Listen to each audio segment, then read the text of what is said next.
नमस्कार मेरे प्यारे दोस्तों, इंडियन पॉलिटिक्स चैनल में आपका एक बार फिर से स्वागत है। आज हम आपको अपने नए वीडियो में गुलाम वंश की महिला शासक रजिया सुल्तान के बारे में बताने वाले हैं कि आखिर मुग़ल काल के वक्त रजिया सुल्तान ने अपने पिता की सल्तनत को कैसे चलाया और अपने पिता इल्तुतमिश की विरासत को कैसे आगे बढ़ाया।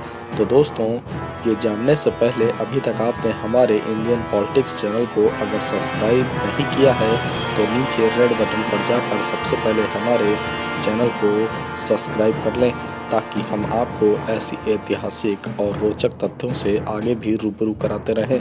तो दोस्तों, उम्मीद है कि अभी तक आपने हमारे इंडियन पॉलिटिक्स चैनल को लाइक और सब्सक्राइब जरूर कर लिया होगा। तो आइए देर न करते हुए हम आपको अपने वीडियो में बताते हैं कि गुलाम वंश के शासक रजिया सुल्तान का शासनकाल 1236 से लेकर 1240 तक रहा, जिसमें उन्होंने दिल्ली की गद्दी पर अपनी विरासत चलाई। आपको बता दें कि रजिया सुल्तान का कार्यकाल महज 4 वर्षों का रहा। तो दोस्तों, आप सोच रहे होंगे कि आखिर रजिया जब दिल्ली की गद्दी की सुल्तान बन गई थी तो उसका कार्यकाल महज 4 वर्षों का ही कैसे रहा। तो आप जान लीजिए कि रजिया को उसका महिला होना सबसे बड़ा नुकसान साबित हुआ, क्योंकि तुर्कों का ऐसा मानना था कि कोई महिला उन पर सुल्तान बनकर राज नहीं कर सकती। तुर्कों की महिलाओं को लेकर सोच को तोड़ने का जरूर रजिया ने प्रयास किया, मगर तुर्कों की तानाशाही के चलते रजिया 4 वर्षों में ही अपनी जान गंवा बैठी। तो दोस्तों, अब हम आपको इस पूरी घटना से पूरी तरीके से रूबरू कराने वाले हैं। तो दोस्तों, आपको बता दें कि सबसे पहले ये जान लीजिए कि रजिया थी कौन। तो आइए दोस्तों, हम आपको बताते हैं कि रजिया सुल्तान कैसे बनी।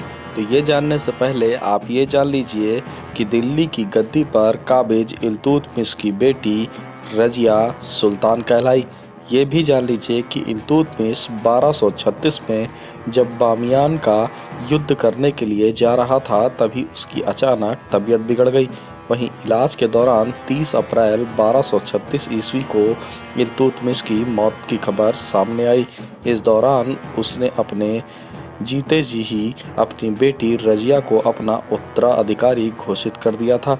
ऐसा करने के पीछे ये था कि इल्तुतमिश के बेटे नसरुद्दीन अहमद की 1229 में ही युद्ध के दौरान मृत्यु हो गई थी, मगर इल्तुतमिश के दूसरे बेटे रुकनुद्दीन फिरोज शाह को ये बात बिल्कुल भी नागवार गुजरी थी कि रजिया को उसके पिता ने सुल्तान बना दिया है। जिसको देखते हुए जब इल्तुतमिश का अंतिम संस्कार संपूर्ण हुआ और उसके बाद जब रजिया को गद्दी धारण करने का वक्त आया, तो उससे पूर्व भी रुकनुद्दीन फिरोज शाह जबरन दिल्ली की गद्दी पर काबिज हो गया। जिसके बाद जैसे ही खबर दिल्ली के सल्तनत में लगी तो अन्य सूबों में विद्रोह शुरू हो गया। वहीं विद्रोह की बात जैसे ही रुकनुद्दीन को पता लगी तो वह दिल्ली से बाहर विरोध के स्वरों को दबाने के लिए अपनी सेना के साथ निकल पड़ा। इसी का फ़ायदा उठाकर इल्तुतमिश की बेटी रजिया सुल्तान लोगों के सामने लाल वस्त्र पहनकर सामने आई और उसने अपने उत्तराधिकारी होने की बात सबके सामने रखी। ये बात पहले से ही लोग जानते थे कि इल्तुतमिश ने अपने जीते जी रजिया को ही अपना उत्तराधिकारी चुना था, मगर रजिया सुल्तान जैसे ही लोगों के सामने आई और उसने अपनी बात रखी तो उस वक्त के अमीर और आम जनता ने रजिया का भरपूर साथ दिया और उसे सुल्तान की गद्दी पर बैठने का निर्णय सुना दिया, जिसके बाद रजिया गद्दी पर काबिज हो गई। आपको बता दें कि जब बाहर के उठ रहे स्वरों को दबाकर एक बार फिर से रुकनुद्दीन दिल्ली लौटा तो रजिया ने अपने चचेरे भाई को बंधक बनवाकर उसे जेल में ठूंस दिया। आपको बता दें कि यहाँ से शुरू होती है रजिया सुल्तान की सुल्तान बनने की दास्तां।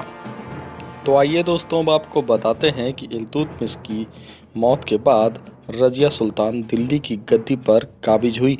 तो ये बात अन्य राज्य के सूबेदारों को बिल्कुल भी नागवार गुजरी, क्योंकि सूबेदारों को ऐसा लगने लगा कि उनके ऊपर एक महिला राज करेगी। तो वहीं साथ ही साथ तुर्कों को भी ये लगने लगा कि एक महिला आखिर उन पर राज कैसे जमा सकती है। जिसके बाद रजिया भी काफ़ी मजी हुई खिलाड़ी थी और रजिया इल्तुतमिश की ही तरह तेज़ दिमाग की कही जाती थी। दिल्ली की गद्दी पर बैठने के बाद ही जैसे ही रजिया को ये पता लगा कि उसके ही सूबेदार कुछ ऐसे हैं जो उसकी गद्दी पर बैठने का विरोध कर रहे हैं, तो रजिया ने सबसे पहले ऐसे स्वरों को दबाने के लिए गुप्त तरीके से अभियान चलाया और ऐसे लोगों का दमन कर दिया। आपको बता दें कि रजिया के सुल्तान बनने से राज्य में आम जनता और उस वक्त के अमीर जाधव भी उसके समर्थन में थे, मगर कुछ सूबेदारों को ये बात बिल्कुल भी नागवार गुजर रही थी कि एक महिला उन पर राज करने वाली है।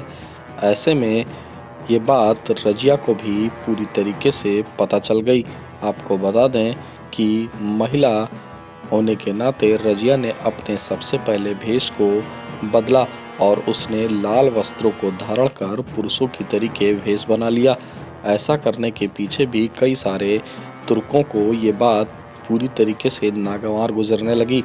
वहीं तुर्कों का कहना था कि इस्लाम में पर्दा प्रथा महिलाओं के लिए है और ऐसे में रजिया पर्दा प्रथा का उल्लंघन कर रही है और वो एक मुस्लिम होकर आखिर ऐसा कैसे कर सकती है।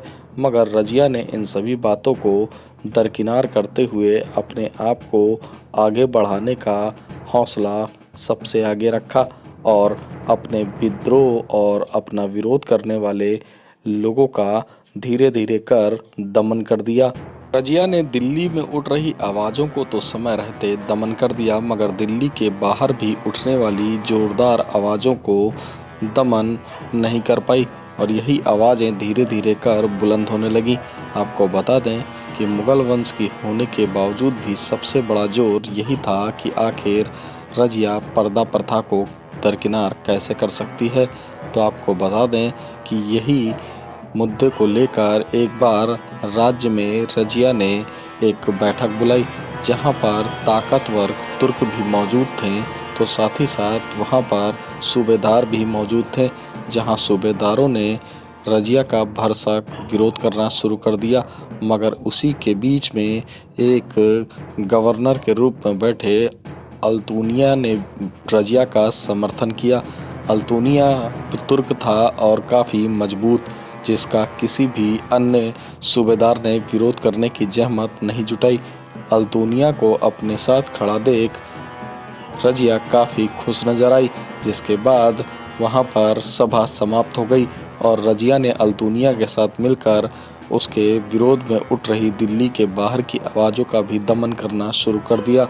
देखते ही देखते रजिया और अल्तुनिया के बीच काफ़ी नज़दीकियां बढ़ने लगी और दोनों ने निकाह कर लिया, जिसके चलते रजिया की स्थिति मजबूत हो गई। देखिए, कहा जाता है कि रिश्ते में सौदा हो या व्यापार, दोनों ही काफ़ी खतरनाक होते हैं, जिसका उदाहरण रजिया और अल्तुनिया के रिश्तों में भी देखने को समय समय पर मिलता था, क्योंकि रजिया ने अल्तुनिया से प्रेम विवाह नहीं बल्कि अपने आप को जब चारों ओर से घिरता देखा तो उसने अपनी स्थिति को मजबूत करने के लिए अल्तुनिया से विवाह किया था।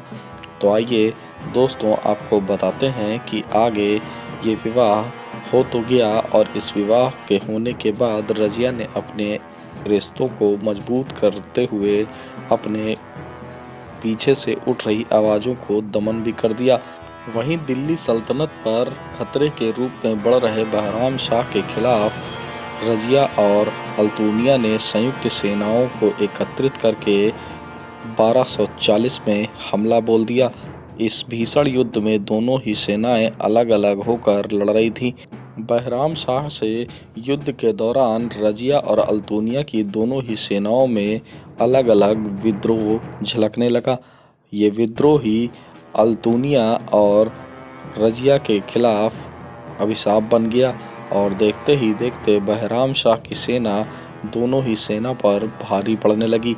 आपको बता दें कि इस भीषण युद्ध में रजिया सुल्तान और अल्तुनिया को युद्ध के मैदान में घेर लिया गया, जहां बहराम शाह ने दिल्ली की सल्तनत पर काबिज होने के लिए रजिया और अल्तुनिया की निर्मम हत्या करा दी। इसके बाद मुइजुद्दीन बहराम शाह दिल्ली की गद्दी पर काबिज हो गया। दोस्तों, रजिया की मौत की गुत्थी बड़ी उलझी हुई है। तो आइए अब आपको बताते हैं कि आखिर रजिया की कब्रगाह कहाँ कहाँ पर बनी हुई है। तो दोस्तों, दावा किया जाता है कि रजिया सुल्तान की कब्र दिल्ली के चांदनी चौक पर भी बनी हुई है। यहीं पर रजिया के शव को लाकर दफनाया गया था। कुछ लोग कहते हैं कि रजिया हरियाणा के कैथल में मारी गई थी, जहां उसकी कब्र को दफन किया गया था। मगर रजिया की मौत की एक तीसरी जगह को भी आपके सामने हम रखने जा रहे हैं, जो कि राजस्थान के टोंक से जुड़ी हुई है। कहा जाता है कि राजस्थान के टोंक जिले में भी रजिया सुल्तान और उसके पति अल्तुनिया की कब्रें एक साथ बनी हुई हैं। आपको बता दें कि ये तथ्य ऐतिहासिक घटनाओं से लिए गए हैं। तो दोस्तों, आज हमने आपको दिल्ली की पहली महिला सुल्तान के बारे में यानी कि रजिया सुल्तान के बारे में बताया है कि रजिया ने किस तरह से अपने पिता इल्तुतमिश के राज्यपाट को कैसे संभाला और उसने 4 वर्षों तक दिल्ली की गद्दी पर राज किया और उसने किस तरह से अपने राज्यपाट और राजनीति को करते हुए अपनी सल्तनत को आगे बढ़ाने का काम किया। तो दोस्तों, उम्मीद है कि आपको हमारे द्वारा दी गई जानकारी काफ़ी पसंद आई होगी। तो अभी तक आपने हमारे चैनल को यदि सब्सक्राइब नहीं किया है तो सबसे पहले हमारे चैनल को सब्सक्राइब कर लें और हमारे वीडियो लिंक को ज़रूर शेयर करें, ताकि हम आगे भी अपनी इस ऐतिहासिक घटनाओं और ऐतिहासिक कहानियों से आप सभी को रूबरू कराते रहें। तो उम्मीद है कि दोस्तों आप हमसे आगे भी जुड़े रहेंगे। जय हिंद, जय भारत।